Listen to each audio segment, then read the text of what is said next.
O que é a violência? No contexto atual brasileiro, percebe-se que há uma intensificação da violência, o que contribui para a construção de uma cultura do medo e até mesmo para a banalização e naturalização do problema. A violência é um fenômeno estrutural, multifacetado e pluridimensional, perpetuando determinadas relações de poder. É um ato moral negativo e degradante à condição humana, pois compromete a integridade física do indivíduo e, principalmente, a cidadania e os direitos humanos fundamentais. De acordo com Marilena Chauí, a violência é um ato de brutalidade, um abuso físico ou psíquico que caracteriza relações definidas pela opressão, pela intimidação, pelo medo e pelo terror. Esse fenômeno pode se expressar de diversas formas: física, psicológica, sexual ou verbal. Causas e alguns aspectos da violência. A sociedade brasileira se construiu, historicamente, sob bases violentas e autoritárias, desde o período colonial. Dessa forma, sempre perpetuaram relações de poder e dominação sobre as classes mais baixas e setores historicamente mais marginalizados. Pobres, negros, indígenas, mulheres e LGBTQs que são os mais atingidos pela violência. Isso reforma a perspectiva de Sérgio Adorno de que os grupos mais estigmatizados e estereotipados estão mais sujeitos à violação de seus direitos humanos. Dizer que a violência é uma consequência da pobreza apenas aumenta o preconceito. A violência está relacionada, principalmente, à ausência da atuação do Estado em garantir serviços públicos básicos para resolver a desigualdade e a exclusão social extremas, o que acarreta na falta de direitos e cidadania, negando a condição humana e estimulando práticas violentas. De acordo com Weber, o Estado é detentor do monopólio legítimo da violência, para garantir a ordem vigente.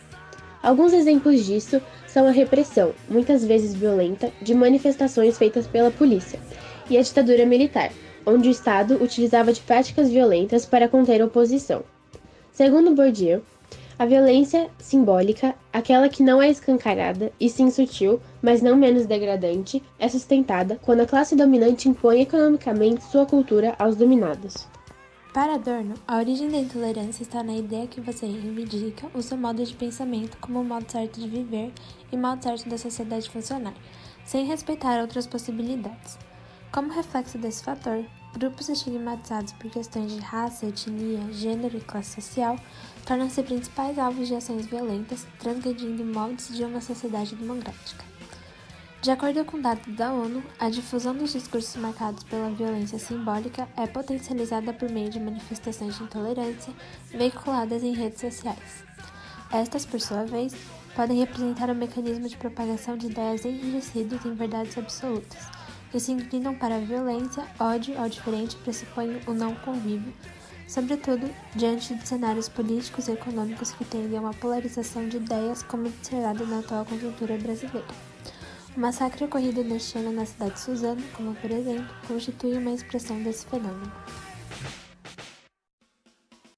Não bastam medidas simplistas, demagógicas e eleitoreiras, como por exemplo, a legalização do porte de armas ou a redução da maioridade penal.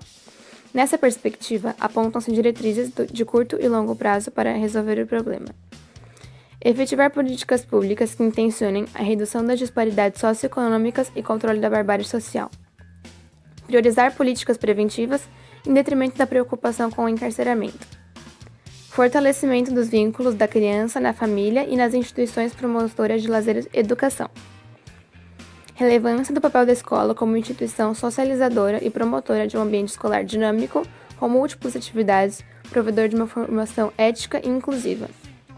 Formação humanizada dos profissionais ligados à área de segurança pública.